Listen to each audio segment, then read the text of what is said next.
আর এখান থেকে মাত্র ২৬ কিলো গেলেই আমার প্রাণের শহর ফরিদপুর।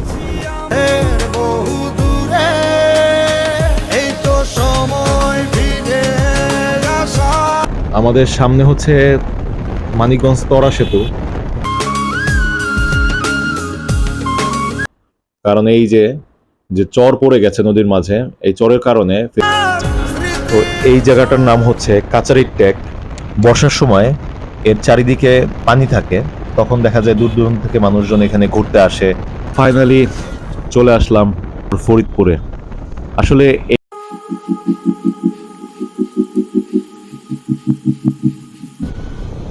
আসসালামু আলাইকুম, সবাই কেমন আছেন? আশা করি অনেক ভালো আছেন। আমিও আজকে অনেক বেশি ভালো আছি, কারণ বুঝতেই পারছেন ঈদ চলে এসেছে, ঈদের ছুটিও শুরু হয়ে গেছে। তো অনেক দিন যাবত তো আসলে আমরা সবাই ছুটির জন্য অপেক্ষা করছিলাম, তো দেখতে দেখতে সেই সময়টাও চলে আসলো। তো সবকিছু গুছিয়ে নিয়ে আমিও রওনা হলাম আমার প্রাণের শহর ফরিদপুরের উদ্দেশ্যে ঈদ করার জন্য।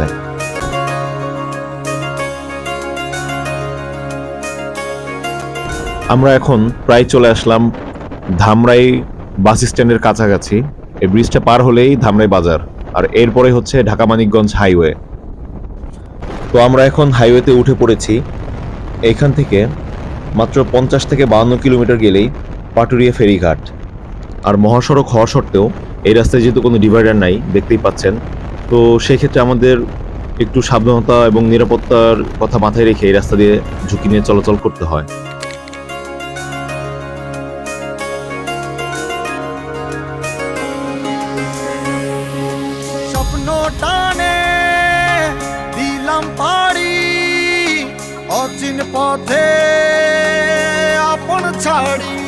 এবার একটা জিনিস খেয়াল করলাম, আসলে ঈদের ছুটিতে রাস্তায় যে পরিমাণে চাপ থাকার কথা সেই তুলনায় কিন্তু চাপ বেশ কিছুটা কম। এর অবশ্য কারণ থাকতে পারে, যেহেতু লম্বা ছুটি।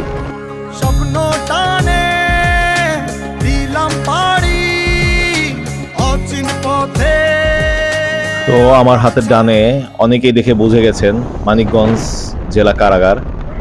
তো আমরা পৌঁছে গেলাম মানিকগঞ্জে। ও মাই গড, দেখেন বাস কিভাবে ওভারটেক করে। তো যাই হোক, আপনারা একটু সাবধানে বাইক চালাবেন। আমাদের সামনে হচ্ছে মানিকগঞ্জ তরা সেতু, দেখতেই পাচ্ছেন বেশ উঁচু, আর এই ভিউটা অসম্ভব সুন্দর লাগে। আর এই যে দেখেন এত বড় সেতু নিচে আসলে নদীতে একদমই পানি নাই। বর্ষাকালে অবশ্য নদীতে পানি দিয়ে কানায় কানায় পূর্ণ থাকে, সেই তুলনায় এখন একদম ছিটে ফোটাও নাই আর কি।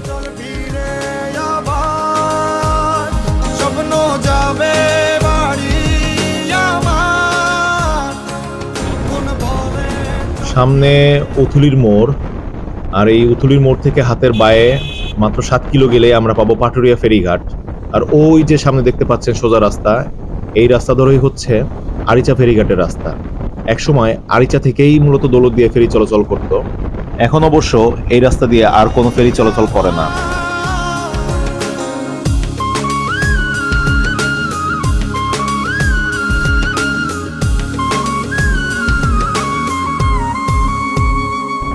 তো আমরা চলে আসলাম পাটুরিয়া ফেরিঘাটে। আর এই যে হাতের ডানে এটা হচ্ছে 1 নম্বর ফেরিঘাট। আর আমি এখন এই ঘাটেই যাব, কারণ দেখাই যাচ্ছে সামনে দুইটা ফেরি আছে, একটা বড় একটা অবশ্য ছোট। আর আমি এখন পল্টন পার হয়ে বড় ফেরিতে উঠে যাচ্ছি। আসলে ঈদের সময় যে ফেরি এত ফাঁকা হবে এটা আসলে এক্সপেক্টেড ছিল না। অন্যান্য সময় প্রচুর গ্যাদারিং থাকে, এবার অবশ্য সেই তুলনায় অনেক কম। প্রায় 15 থেকে 20 মিনিট সময় লাগলো পুরো ফেরিটা ভরতে। আমরা এখন ছাদে চলে যাব। ছাদ থেকে দেখতেই পাচ্ছেন সুন্দর একটা ভিউ। আসলে এখান থেকে পুরো ফেরির জার্নিটা এনজয় করা যায়।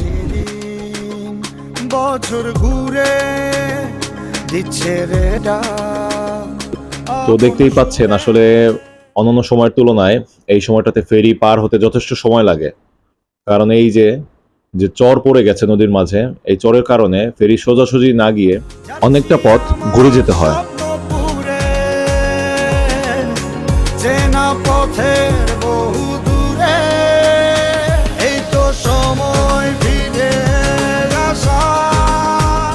তো ফেরি থেকে নেমে পড়লাম, আর আসলে এই পারে নামার পরেই আলাদা একটা শান্তি কাজ করে মনের ভিতরে, মনে হয় যেন একদম নিজের বাসায় এসে নামলাম আর কি।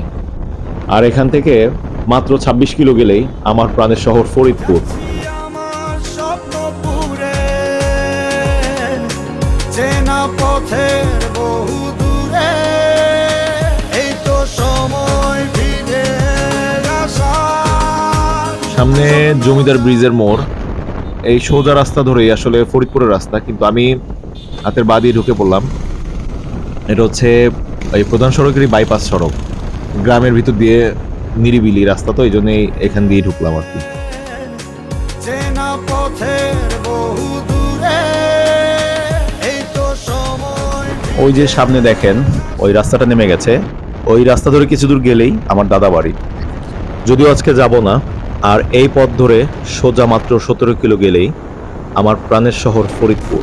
পেছন ফেলে উঠান বাড়ি প্রিয় মুখার তো এই জায়গাটার নাম হচ্ছে কাচারির টেক। বর্ষার সময় এর চারিদিকে পানি থাকে, তখন দেখা যায় দূর দূরান্ত থেকে মানুষজন এখানে ঘুরতে আসে। আসলে প্রাকৃতিক মনোরম পরিবেশ, বেশ ভালো লাগে। দেখতেই পাচ্ছেন মানে বিস্তৃত সৌন্দর্য, সত্যি অসাধারণ। সময় ফিরে আসার স্বপ্ন যাবে বাড়ি আমার। তো ফাইনালি চলে আসলাম আমার চিরচেনা, আমার প্রাণের শহর ফরিদপুরে। আসলে এই অনুভূতি বলে প্রকাশ করার মতো নয়। এই অনুভূতিটা তারাই সবচেয়ে বেশি বুঝতে পারবেন যারা নিজের জেলা শহরকে ছেড়ে দূরে কোথাও যে চাকরি করেন এবং দীর্ঘ সময় পরে যখন নাকি নিজের জেলা শহরে ফিরে আসেন। সত্যি আসলে এই অনুভূতিটা সত্যি খুবই অসাধারণ। তো যাই হোক, ভিডিও আর দীর্ঘায়িত করব না।